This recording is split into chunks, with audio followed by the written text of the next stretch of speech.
Hello everyone, this is Lexicon Architect, and for today's commander we're going to be looking at Delney Streetwise Lookout, a 3-mana white legendary creature human scout that basically says creatures we control with power 2 or less cannot be blocked by creatures with power 3 or greater, and if the ability of a creature you control with power 2 or less triggers, that ability triggers an additional time.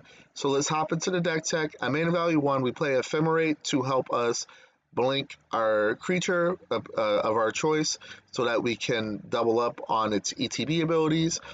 And it also has Rebound, which means during our next upkeep, you can play this card from your graveyard for free. So it's a free blink card after we play it the turn previously.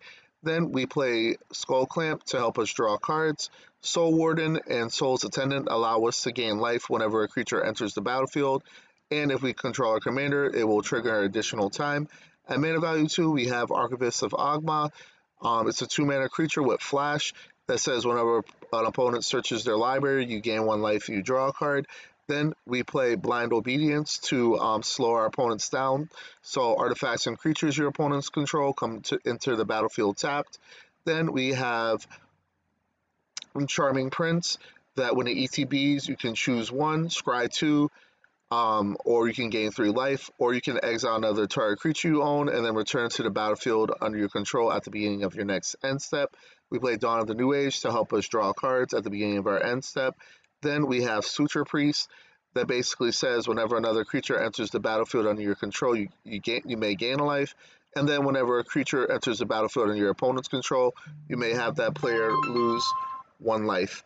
At mana value 3, we're going to be playing Eerie Interlude to allow us to double up on our ETB or our ETB abilities by exiling any number of target creatures we control, and then we can return those cards to the battlefield under their owner's control at the beginning of the next end step. We play Flawless Maneuver to help protect our board from board wipes, and if we do have our commander out, this card can be cast for free. We play Ghostly Prison to tax our opponents from attacking us because they can't attack us unless they pay 2 for each creature he or she controls that's attacking you.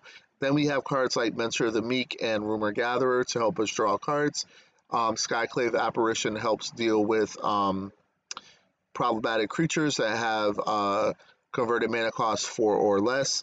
Then we play cards like the Gaffer, Tosca's Welcome, and Welcoming Vampire to help us draw cards. At mana value 4, we have Clever Concealment to help protect our board. We have Bangara the Diplomat that says whenever an opponent attacks with creatures, if two or more of those are attacking you and or planeswalkers control, you draw a card. And whenever an opponent casts their second spell each turn, you draw a card. Nyx Lotus helps us add white to our mana pool equal to our devotion to that color. Then we have Smothering Tithe to help us generate treasures every time our opponent draws a card, unless they pay 2 mana.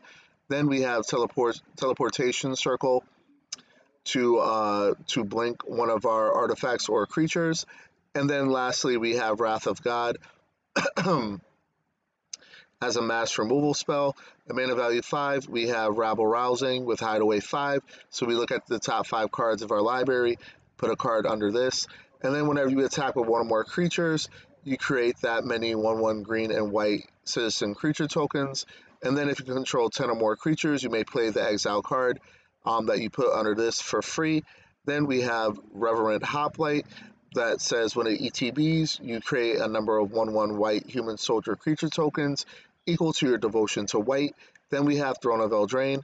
As a mana rock, we choose white. We can add 4 mana of the chosen color, and we can only spend that mana to cast monocolor spells of that color. And then we can pay 3 mana to tap this to draw 2 cards. At mana value 6, we have Storm of Souls that returns all creatures from your graveyard to the battlefield, and then each of them is a 1/1 spirit with flying in addition to its other types, and then we exile this card. And then for mana value 8, Moonshaker Cavalry is a card that hopefully is going to win us a game. It's basically Crater Hoof, but it makes our creatures flying, and they get XX until the end of the turn, where X is the number of creatures you control. And then lastly, we have Vanquish the Horde as another way to wipe the board for us. This spell is going to cost 1 less to cast for each creature on the battlefield, and then destroy all creatures. At mana value 9, we have Dusk to Dawn. So on its sorcery, on its top side, destroys all creatures with power 3 or greater. And then the other one says return all creatures cards from your graveyard to your hand. And then for utility lands, we have Castle Ardenvale to help us create tokens, Hidden Courtyard to help us pay 5 mana to discover 4. We have Minas Tirith to help us draw cards as long as we attack with 2 or more creatures. We play Nykthos, which is similar to the Nyx Lotus, and this is going to allow us to add white to our mana pool equal to our devotion to that color. And then lastly, Windbreast Heights.